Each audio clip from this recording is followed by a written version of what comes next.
So Discord has been the victim of several different data breaches over the years, but most recently, Discord has had another data breach, a pretty big one, where the hackers claimed that 1.5 terabytes of data and 2 million government ID photos have been extorted. The article that I'm going to share here is from October 9th. This is from Cybersecurity News, but we have a couple of other sources to jump to in here as well. The popular communication platform Discord is facing an extortion attempt following a significant data breach at one of its third-party customer service providers with Zendesk. Threat actors claim to have stolen 1.5 terabytes of sensitive data, including over 2.1 million government-issued identification photos used for age verification. While Discord confirms the breach, it disputes the scale of the incident, saying that approximately 70,000 users had their ID photos exposed. The breach happened on September 20th, 2025. It did not compromise Discord's own servers, but instead targeted its customer support systems managed by a third-party vendor. This article names Zendesk, but we will go on to see a company called 5CA mentioned. The attackers reportedly gained access for 58 hours by compromising the account of a support agent employed by an outsourced business process provider. This notorious cybercrime group is known as Scattered Lapsus Hunters, SLH. They've claimed responsibility, taunting the company publicly while attempting to secure a ransom. Now, I have an article where Bleeping Computer actually got to speak with the hackers in depth, and we're going to get to that in a moment. Okay. Have you heard of Scattered Lapsus Hunters, Perry? That's not a group I'm aware of. Not as much. I'm very familiar with Scattered Spider. And the ones that took down MGM and several other large-scale ones. But this seems like essentially the same methodology. Same kind of thing. Discord pointed the finger at 5CA, a company that they had outsourced to for customer support. And 5CA put out a statement not that long ago contradicting that. So here's the thing from 5CA's own website. We are aware of the media reports naming 5CA as the cause of a data breach involving one of our clients. Contrary to these reports, we can confirm that none of 5CA's systems were involved, and 5CA has not handled any government-issued IDs for this client. All our platforms and systems remain secure, and client data continues to be protected under strict data protection and security controls. We're conducting an ongoing forensic investigation into the matter, collaborating closely with our client as well as external advisors, including cybersecurity experts and ethical hackers. Based on interim findings, we can confirm the incident occurred outside of our systems and that 5CA was not hacked. There's no evidence of any impact on other 5CA client systems or data. Our preliminary information suggests the incident may have resulted from human error, the extent of which is still under investigation. We remain in close contact with all relevant parties and will share verified findings once confirmed. So this statement was updated as of October 14th, 2025. So just a couple days ago. And that's an interesting phrase they put at the end, right? So they made big claims about their systems not being breached and nothing going wrong. There's no hacking. And then their last paragraph is that they're confirming an incident. Yeah. And they're saying that this may have happened through human error. Human error is the gateway for most hacking and the most exploitation of systems. So they're actually arguing against themselves. I feel like it's a bit of them trying to cover their butt by saying we weren't hacked per se. We had nobody made it through a technical guardrail. Somebody went around all of that. It's still being hacked. Like that person penetrated your system no matter what. That's got to be pretty frustrating for you to read, right? Oh yeah. Well, I mean, it's also, I think, step one in the scapegoating of somebody. Yeah.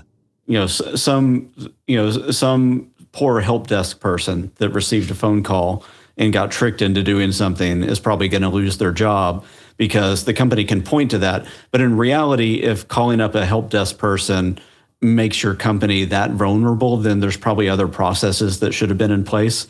In the same way that if somebody clicking on a link in a phishing email doesn't show that that person is the weakest link or the reason that your company got hacked. No, your secure email gateway didn't catch the phishing email on the front end. Them clicking the link and kicking something off means that you didn't have the right kind of endpoint protection platforms in place. You didn't have application sandboxing. You didn't have the right network segmentation. You didn't have the right protection around the data that's there. So that person's just one link in the chain, but because you can point at it and say, Bob did it, they become the ultimate scapegoat. It belies sort of deeper problems and like a culture of pointing fingers, right? Sort of. So yeah. It's just the blame game at work.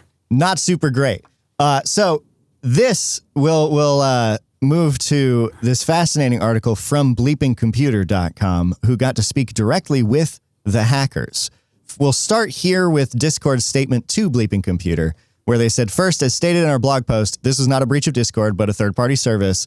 And they say, second, the numbers being shared are incorrect, part of an attempt to extort a payment from us. Of the accounts impacted globally, we have identified approximately 70,000 users, so they reiterate that statement, which may have had government ID photos exposed, which our vendor used to review age-related appeals. So Discord also doing a bit of distancing and finger-pointing.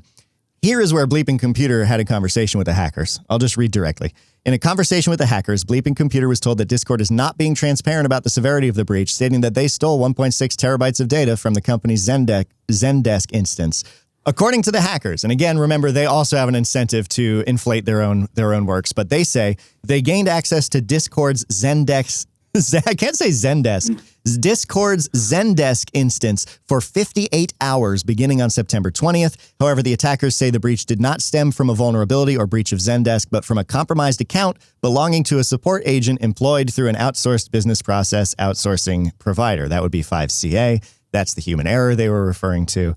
As many companies have outsourced their support and IT help desks, they have become a popular target for attackers to gain access to downstream customer environments. The hackers allege that Discord's internal Zendesk instance gave them access to a support application known as ZenBar that allowed them to perform various support-related tasks, such as disabling multi-factor authentication and looking up users' phone numbers and email addresses.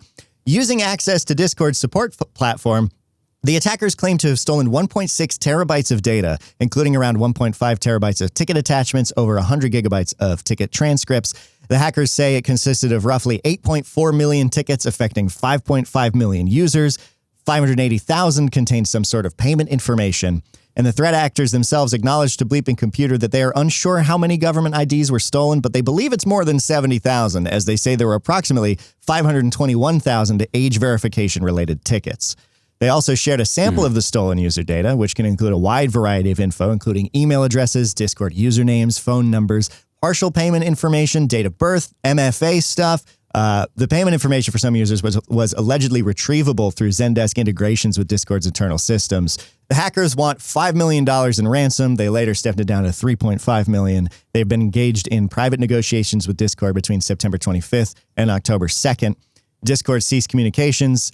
Released a public statement about the incident. The attackers said they're really angry about that, and now they're going to leak the data publicly if an extortion demand is not paid. Bleeping Computer reached out again to Discord, and they did not receive any answers beyond the statement that I read earlier in the article. So the saga is still kind of ongoing.